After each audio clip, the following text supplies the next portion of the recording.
Anastasia Satrio. Untuk daftar isinya, yang pertama ada identitas buku Kamu Tak Harus Sempurna. Selanjutnya ada isi buku, kelebihan dan kekurangan buku menurut saya, kutipan favorit, dan selanjutnya dokumentasi ketika saya sedang membaca buku. Untuk yang pertama ada identitas novel. Buku ini termasuk novel tipis karena hanya terdiri dari 112 halaman.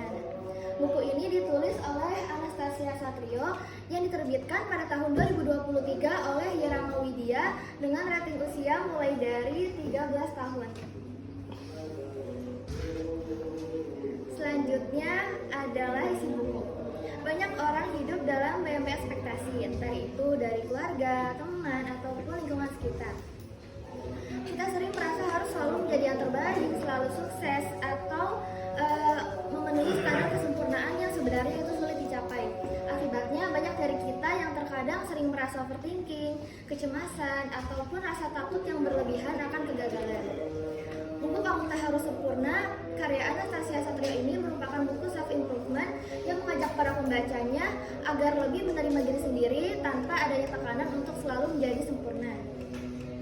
Buku ini terdiri dari 28 bab yang isinya membahas berbagai topik terkait dengan kesehatan mental dan emosional. Selanjutnya,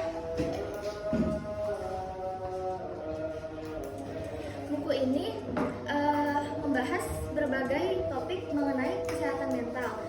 Salah satunya seperti pengenalan emosi pada setiap manusia, cara mengatasi overthinking, mengenali depresi pada remaja, cara menghadapi dan menerima kegagalan, dan latihan untuk lebih menerima dan mencintai diri sendiri. Anastasia menulis dengan gaya bahasa sehari-hari yang ringan, realistis, dan penuh empati, sehingga lebih mudah dipahami oleh pembaca. Buku ini tidak hanya sekedar memberikan teori, tetapi juga memberikan langkah-langkah praktis yang dapat kita terapkan di kehidupan sehari-hari agar mencapai penerimaan diri dan kesejahteraan emosional. Buku ini sangat direkomendasikan bagi kamu yang ingin lebih menerima diri sendiri dan ingin menjalani hidup dengan lebih ringan. Selanjutnya adalah kelebihan dan kekurangan buku. Untuk kelebihannya, yang pertama, buku ini menggunakan gaya bahasa sehari-hari sehingga lebih mudah dipahami oleh pembaca. Yang kedua, isi bukunya yang relevan dan relatable sehingga pembaca lebih mendalami tentang topik yang sedang dibahas. Dan yang ketiga, buku ini tidak hanya sekedar memberikan kutipan atau motivasi, tetapi juga memberikan solusi-solusi praktis. Untuk kekurangan bukunya, yang pertama, buku ini cukup membosankan karena tidak ada gambar atau ilustrasi. Terus yang kedua, ada beberapa bagian yang topiknya tuh terasa terulang, jadi akan terasa repetitif bagi pembaca. Dan yang ketiga, tidak adanya studi kasus atau contoh nyata.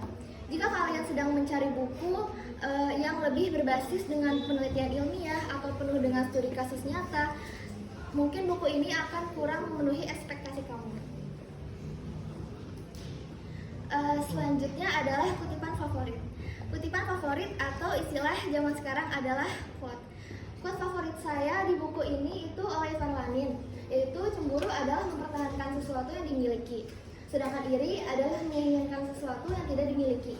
Jadi tidak boleh cemburu kalau belum memiliki, karena itu adalah iri. Selanjutnya adalah saya sedang membaca buku. Sekian presentasi saya. Terima kasih. Wassalamualaikum warahmatullahi wabarakatuh.